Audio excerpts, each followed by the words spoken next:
Hey guys, it's Baron J67 with Level 1 Gaming, and today let's take a quick second to talk about the games from the PlayStation Showcase that stood out to me.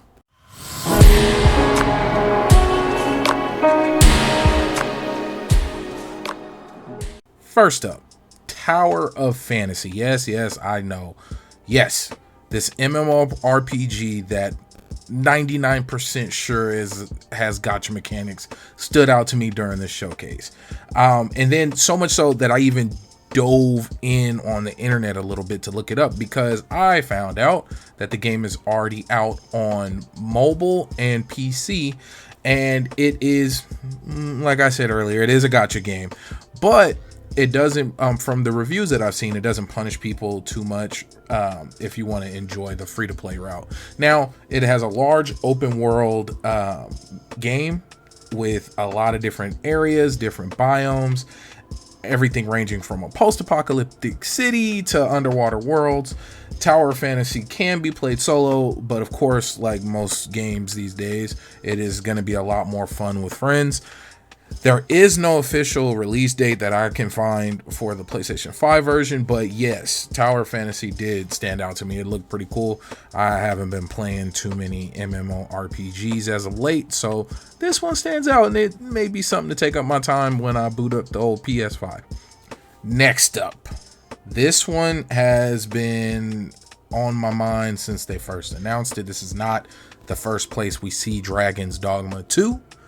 Now, I have to be honest, I've played a lot of the first Dragon's Dogma, but I have never completed the story. I got around 130 hours on PC and Lord knows how many hours across the Nintendo Switch version that I got and the different console versions that I have.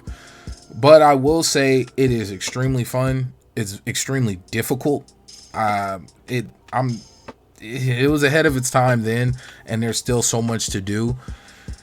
And I'm excited for Dragon's Dogma 2 because this trailer, it just showed me more of what I love.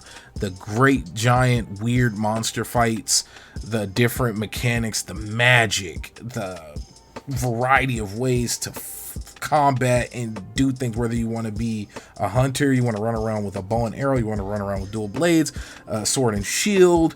Magic, the magic spells are absolutely ridiculous, at least in Dragon's Dogma, the original, so I can only imagine we're going to be getting more of that in Dragon's Dogma 2. I'm already ready to get the collector's edition once they announce this bad boy. But yes, like Tower of Fantasy, I didn't see any specific release date, but I am seeing rumors of 2024. So hopefully during Summer Games Fest or maybe one of these other showcases that are going to be happening in the next week or so, we will get an official release date. But yes, Dragon's Dogma 2. Now moving on.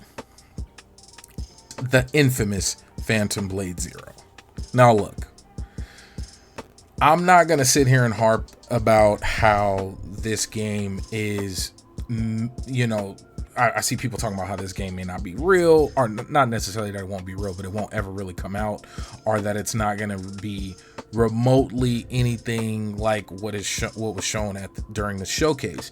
But I will say this, I am a person who spends a lot of time currently and when it first launched playing No Man's Sky. So I'm not trying to say every mobile developer going into console games are gonna be as successful as what No Man's Sky has turned out to, but I'm definitely willing to give it a chance. I wonder what the button mapping is going to look like, and I wonder if this game is going to be a lot of quick time events, or it's going to be like a stamina one button super blocking mechanic, because I don't know what we're going to be looking at in terms of the actual combat and what that's going to look like and how they're going to recreate that or be able to utilize that on a controller. But putting on my positivity mask and hat, I mean, it looked great. It looked amazing. I guess they barely started development, which is fine. So I'm not expecting to see this bad boy for years. But I just, fingers crossed that it lives up to the hype that it created. So yeah, Phantom Blade Zero, I'm definitely, and once again, there is no release date announced, but I am definitely looking forward to that bad boy. Snake Eater. Metal Gear Solid Delta, or the Metal Gear Solid 3 remake that has been rumored and all over the news for Lord knows how long.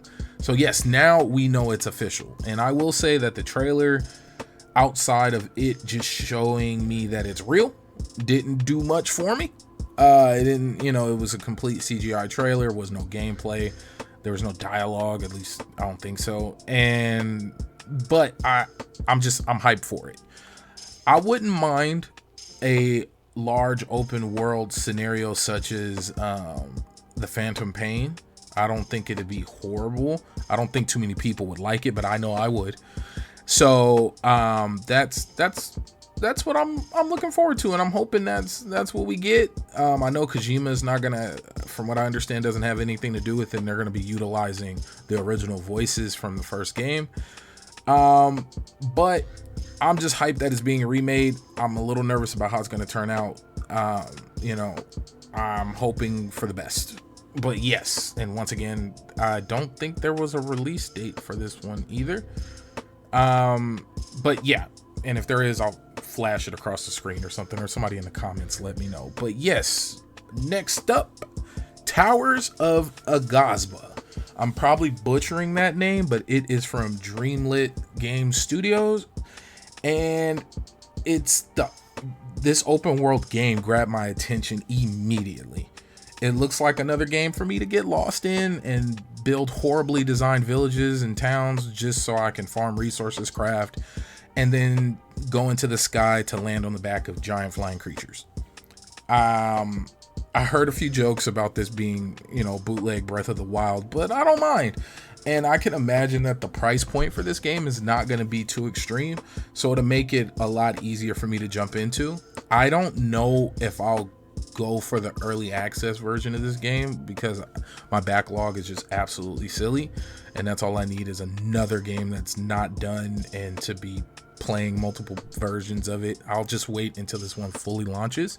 But yeah, I like the idea of it. It looks cool. That the verticality in the sky and floating around in the air, that just looked epic, and I'm down for it. So Towers of Agazba, yeah, that definitely caught my attention. Now finally, last but not least, Spider-Man 2. If at bare minimum, this game is more of Spider-Man 2018 with a mix of Miles Morales and a new wave of bosses to fight, I'm sold. But as we know from the gameplay shown, we are in for so much more.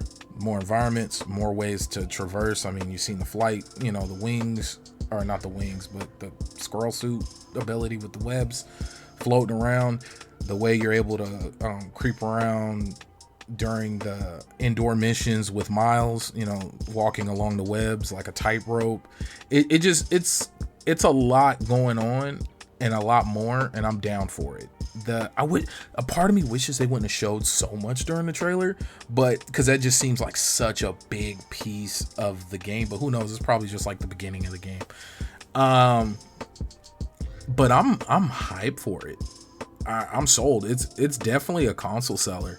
I mean, so much so I made sure to go and finally buy mine, which means they're most likely going to announce like the PlayStation Pro pretty soon, because I've always said as soon as I buy mine, that's when they're going to announce the new version that I'm going to wish I would have had. But, you win some, you lose some, but I'm just excited to finally get my PS5 and be able to jump into Spider-Man 2, because I am not going back to the PS4 or the Xbox One. So yeah, I will say that overall with this showcase, it didn't go unnoticed that a lot of the games didn't have official release dates, including Spider-Man. It just said fall 2023. I'm hesitant on a few, like, Phantom Blade Zero, and I'm hopeful, but I'm hesitant. Like, I'm trying to keep my realistic, keep my feet on the ground. But overall, it could have been a better showcase, but these are the games that definitely stood out to me immediately. And there was a couple of other ones that stood out, like, of course, Alan Wake 2. Plucky Squire. I've seen a lot of people get hyped for Marathon. I don't know much about it, but I've seen a lot of people get hyped about that. So let me know what you thought of my list, and then let me know below in the comments what you guys were hyped about and what games you guys are looking forward to from the PlayStation Showcase and what stood out. So hit the like and subscribe button and get all your news from lv1gaming.com. Much loves, Baron J67. Peace.